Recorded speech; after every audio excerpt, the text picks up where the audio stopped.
Hello mga person, samahan niyo ako sa aking kahimtang dito sa abroad. Magandang pakinggan ang salitang abroad, pero alam niyo kung sino pang gustong bumalak mag-abroad, pag-isipan ng maraming beses. Kasi hindi lahat ng magiging amo natin ay maswerte. Minsan swertihan, minsan hindi. Kaya sa mga weak ug mga langala diha, ayaw na lang patuga-tuga. Pag-isipan ng maraming kadaghan, kay di gyud lalim, lisod jud kayo mag-abroad. Mahirapan ka talaga sa kalisod, lalo na sa yung homesick at saka pag-adjust ng pagkain, lugar, sa panahon, lalo na dito sa Middle East, napakahirap sa sobrang init. Pwede nang magluto sa labas. Yan pala yung kasamahan ko, si Mariam, si Buring, at si Muhammad. Yan yung accommodation namin. Buhat-buhat namin yan. Umaga, gabi, hanggang tanghali. Kahit saan kami magpunta, dala-dala namin yung mga gamit. Kaya, hindi na kayo magpadugay-dugay pa kung gusto nyong mag-abroad, mag-isipan ng maraming kadaghan. Kasi hindi lahat ng nag-abroad swerte. Hindi ko alam kung salon kami nagtrabaho o kargador kasi sa sobrang bigat. Minsan namumutla na yung mga mata namin.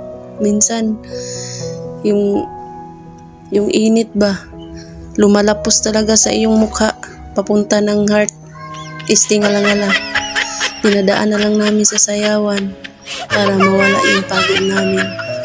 Kahit makita mo kaming masaya, pero sa likod ana, nag-uolpod na oy.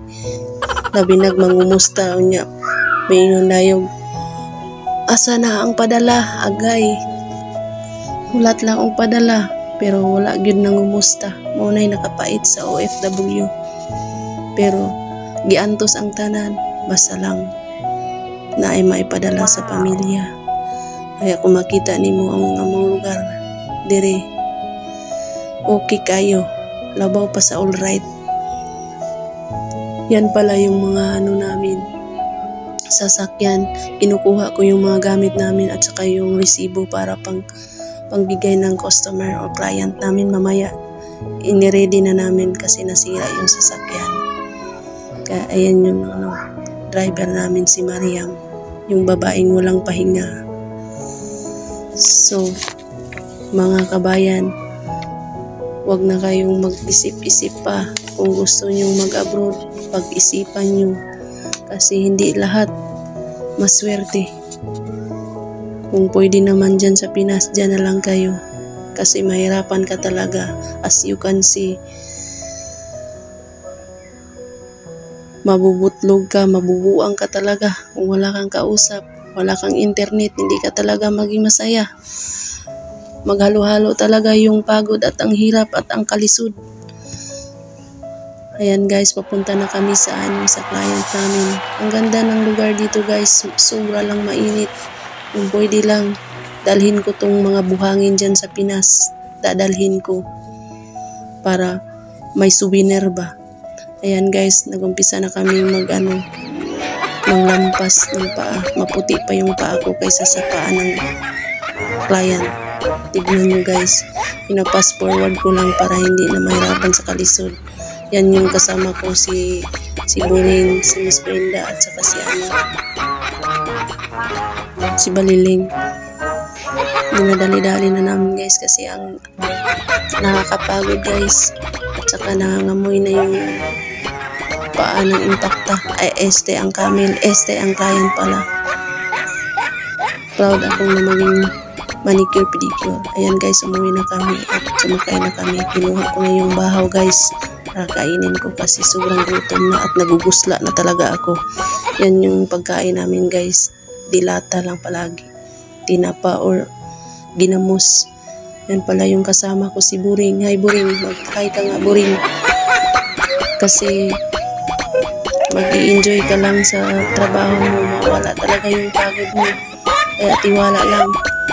Dream, believe, survive, kiyod, stay kayod.